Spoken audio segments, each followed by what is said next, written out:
Winners, butt kickers, champions in life. Vincent Rose here, the Fat Killer with H2G Fitness, coming to you from my dining room. We're going to try this one more time. There's been a habit that every time I start trying to put out a video lately, I'll get about a minute in and this thing will cut off, and I don't like it. But whatever, we'll make do with what we have, and I'll try it as many times as need be to get this message out. So with that, hopefully the people that were just on will be able to join back in, and I'll be able to start rolling with you guys and talk about some matters of the heart that will hopefully help you guys and help you move the needle forward in your life. We got some more people coming back on. Here we go again. For those of you that were just on that got cut off, forgive me. I don't know what's going on with the glitches on my phone. But I start recording this deal and 60 seconds in, it cuts off. And it just seems to be the glitch that's been happening lately. But we'll get this out there. All right, I want to talk with you guys. The title of this message is Answers Are Reserved for the Seekers. I will repeat. Answers are reserved for the seekers. We all have answers to questions that we need to have answered in our life, right? There are some amazing things that we need to accomplish in our life, but most of us are very not so well equipped to tackle these things. And because of that, we're products of our environment. We either grew up being groomed for success, or we grew up not being groomed so much for success. I will say this, I wasn't groomed for success growing up, right? I had a little bit of a rough upbringing, had amazing parents, had amazing siblings, but life was just a little bit crazy. In my teens and my early 20s, I didn't have a whole lot going on for me, kind of a deal. Most of that was self-imposed, kind of a thing. But that being said, I've always known that I had a calling on my life. I've always known that I wanted to succeed in areas of my life. I've always known that I wanted to achieve things at a higher level than what most people achieve. And it's not because I wanted to boast. It's not because I wanted to have a badge of honor. It's not because I wanted anybody to pat me on the back. It's just what I felt that I was called to do, right? I was given a vision as a kid that I was supposed to reach a lot of people.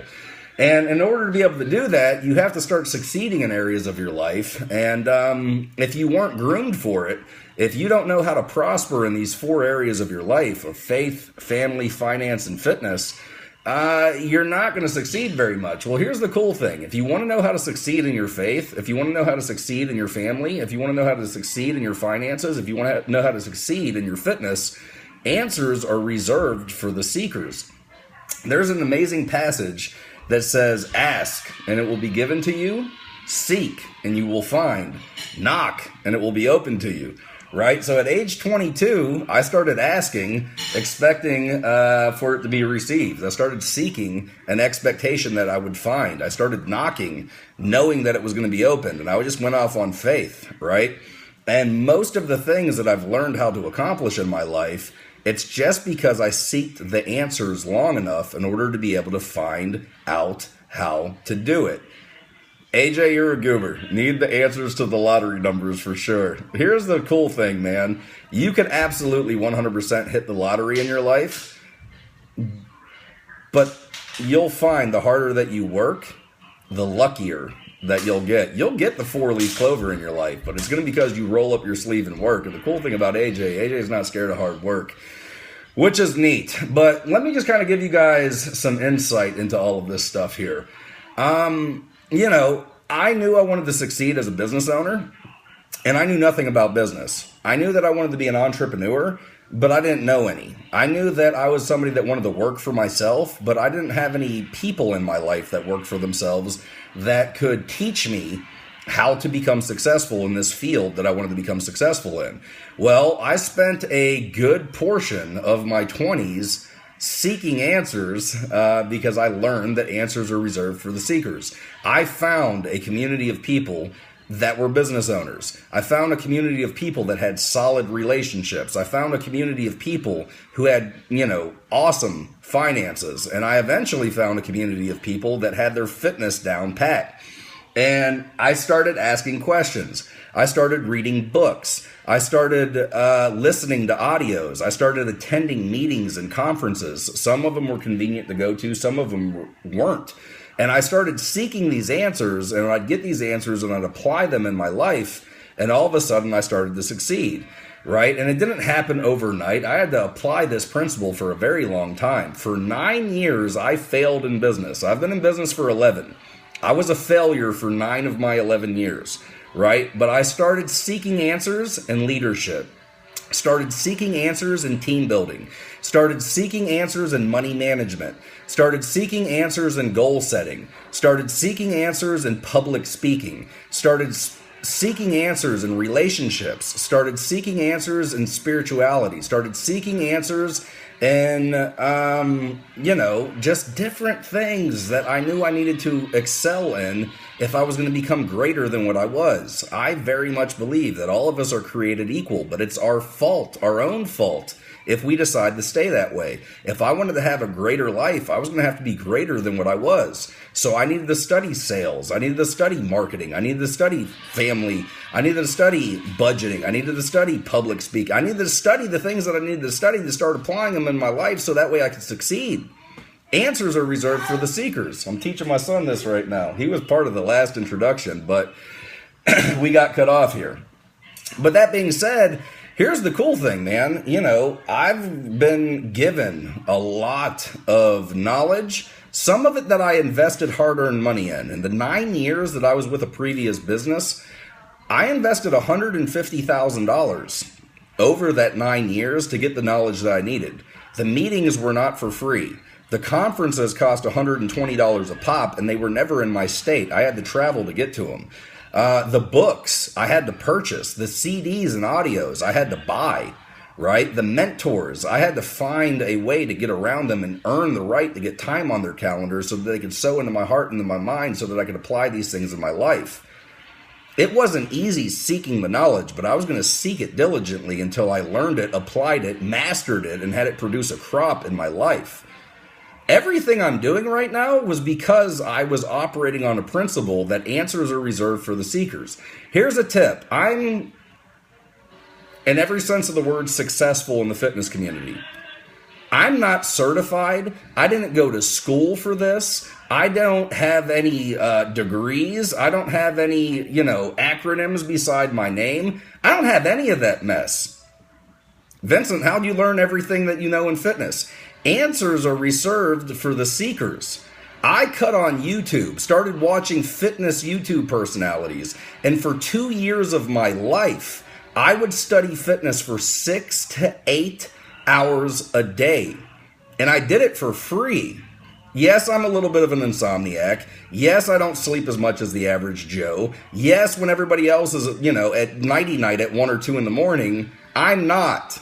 So I chose to use the hours of my day to put knowledge into my mind, apply it in the kitchen, apply it in the gym, apply it on my body, got myself in shape, so much to the point that people started reaching out to me, started applying the knowledge for them in the kitchen, for them in the gym, for them in their bodies, started helping them get in shape, became my full-time deal, started having people reach out to me saying, hey, help me do what you're doing. I started applying what I learned in team building, public speaking, relationship skills, sales, marketing, freaking goal setting, you name it, money management, and I started teaching it to others.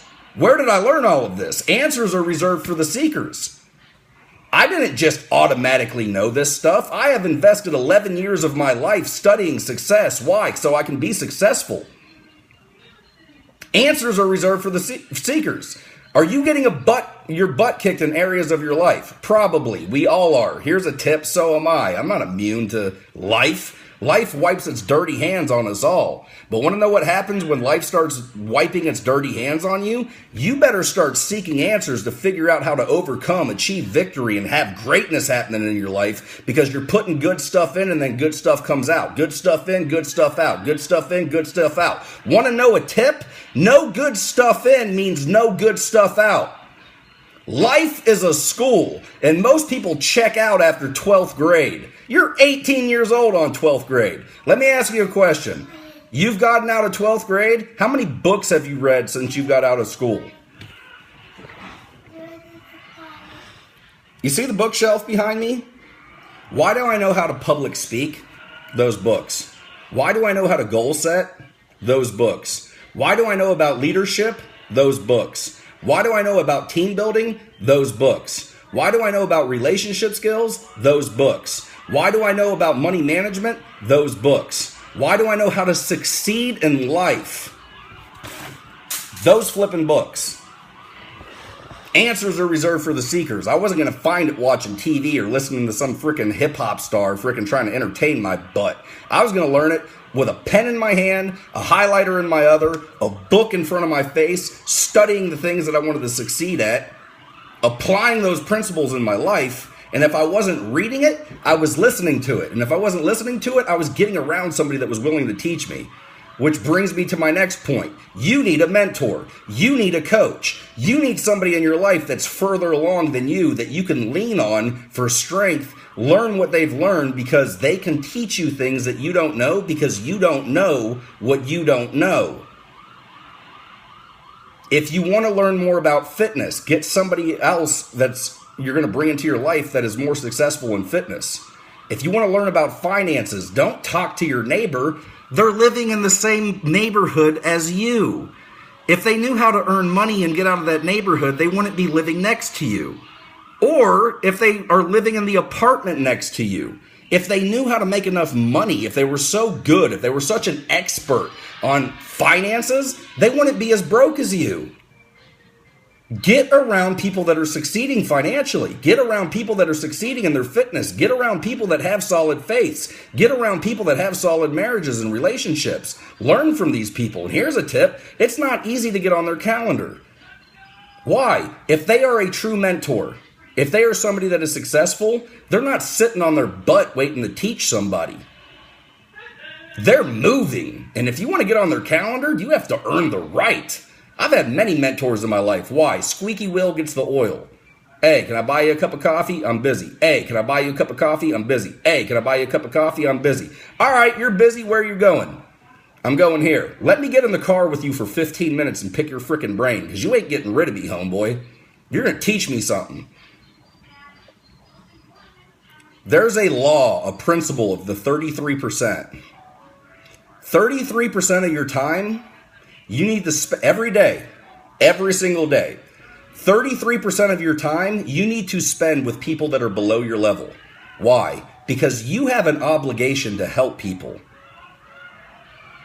Rent is due every day in your life. And the way you pay your rent is service. You need to spend 33% of your time with people that are not on your level. Why? So you can give them a hand down so you can help them up. You need to spend 33% of your time with people that are on your level. Why? These are your peers. These are people that you relate to, that you connect with, that you have friendships with. And you need to spend 33% of your time around people that get you outside of your comfort zone. That people that can teach you something, people that can move the needle forward in your life. Why? Because now you can live your life with a hand up of people that are helping you while you're living your life with a hand down of people that you are helping. Why? Because the stuff that the people that you have your hand up to, they're teaching you stuff. But the only way you truly learn it is to apply it. How do you apply it? You reach a hand down and you practice those principles in your life. And it's this dance of learning more, applying more, learning more, applying more, getting impacted and making an impact. That's how you live your life if you want to succeed, if you want to leave an impact, if you want to leave a stamp on this ball of mud. And if you want to have a mentor in your life, here's a tip. You want to have a mentor in your life, you better have some thick skin. Because mentors normally aren't nice. Mentors aren't normally sympathetic. Mentors are not normally somebody that gives a crap about your excuses. Mentors are somebody that will say, talk to me. Listening. All right, you done? First off and foremost, you're looking at it this way. You need to look at it like this. And second of all of the reasons that you're saying that you can't do this, you're being a baby. Overcome those excuses in your life and you'll be great. Mentors are normally tough as train smoke. Why? A winner can only spend about 30 seconds around a loser, and vice versa. A loser can only spend about 30 seconds around a winner. Why? Losers have loser mentality and they talk about losing. They're negative. They're pessimistic. They're emotional. They're freaking